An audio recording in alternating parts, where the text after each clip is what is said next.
और बात संभल के साइड इफेक्ट की, जो यूपी के दूसरे जिलों में दिखाई दे रहा है। एटा में मुस्लिम समुदाय ने जमीन पर दीवार बनाए जाने पर जबरदस्त विरोध किया। मुस्लिम समुदाय के लोग जमीन को वक्फ बोर्ड की संपत्ति बताते हुए सड़क पर आए और जमकर पथराव किया गया। यूपी के बिजनौर में भी धार्मिक माहौल बिगाड़ने की बड़ी साजिश रची गई। वहां हिंसा भड़काने के लिए जानबूझकर हिंदुओं के धार्मिक स्थल को निशाना बनाया गया। सांप्रदायिक हिंसा की आग से सुलगते संभल से निकली चिंगारी अब यूपी के दूसरे इलाकों में भी आग लगा रही है। एटा और बिजनौर में संभल हिंसा का साइड इफेक्ट साफ तौर पर नजर आया। एटा में एक दरगाह के पास की जमीन को लेकर हुए विवाद में मुस्लिम पक्ष ने हंगामा और पथराव किया, जबकि बिजनौर में एक मुस्लिम शख्स ने हिंदुओं के धार्मिक स्थल में तोड़फोड़ कर माहौल बिगाड़ने की कोशिश की। सबसे पहले बात एटा की। यहां से आई तस्वीरें रोंगटे खड़े कर देने वाली हैं। मुस्लिम समुदाय के लोगों ने एक जमीन विवाद में यहां जमकर पथराव किया। सैकड़ों की तादाद में मुस्लिम युवक सड़क पर उतर आए और कई घंटों तक एटा का जलेसर इलाका हिंसा की आग में जलता रहा।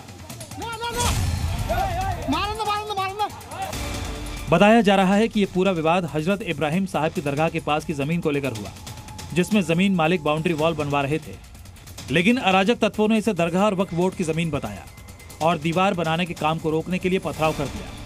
दोनों पक्षों के बीच पहले भी जमीन पर विवाद हो चुका है, जिस पर राजस्व विभाग ने जमीन की नापतोल भी कराई थी, लेकिन मामला नहीं सुलझने से इस पर विवाद बना हुआ है। इलाके में तनाव फैला तो पुलिस भी एक्शन में आई और फौरन दंगाइयों की धरपकड़ शुरू कर भारी तादाद में फोर्स तैनात की गई। इस पूरे इलाके में फ्लैग मार्च निकाला गया। साथ ही पुलिस ने इस मामले में 16 नामजद और 150 अज्ञात लोगों के खिलाफ केस दर्ज किया। रफीक और अरमान उर्फ बंटी नाम के 2 आरोपियों को गिरफ्तार कर जेल भेज दिया गया।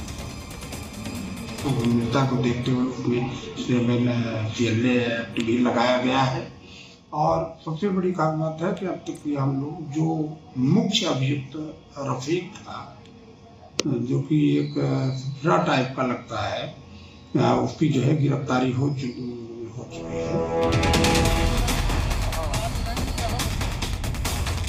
सिर्फ एटा ही नहीं, बिजनौर में भी धार्मिक माहौल बिगाड़ने की बड़ी साजिश रची गई।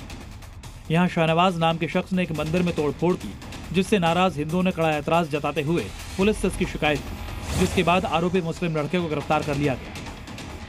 जिलाधिकारी नगर अवगत कराना है कि कल दिनांक 24 तारीख को रात्रि 8 बजे कोतवाली के शादीपुर ढल्ला ग्राम में एक व्यक्ति ने नशे की हालत में वहां के ग्राम देवता को क्षतिग्रस्त किया। पुलिस के द्वारा तत्परता से कार्रवाई करते हुए व्यक्ति को हिरासत में ले लिया गया। सुसंगत धाराओं में अभियोग पंजीकृत कर व्यक्ति को जेल भेज दिया गया है। अन्य विधिक कार्रवाई प्रचलित है। संभल के बाद एटा और बिजनौर से सामने आई इन तस्वीरों से सवाल उठ रहे हैं कि आखिर क्यों मामूली विवाद में पत्थर बरसाए जा रहे हैं, क्यों हिंदुओं के धार्मिक स्थलों को निशाना बनाया जा रहा है। आखिर कौन है वो लोग जो जानबूझकर यूपी को धार्मिक हिंसा की आग में सुलगाने की साजिश रच रहे हैं। बिजनौर से राजवीर चौधरी के साथ ब्यूरो रिपोर्ट, जी मीडिया।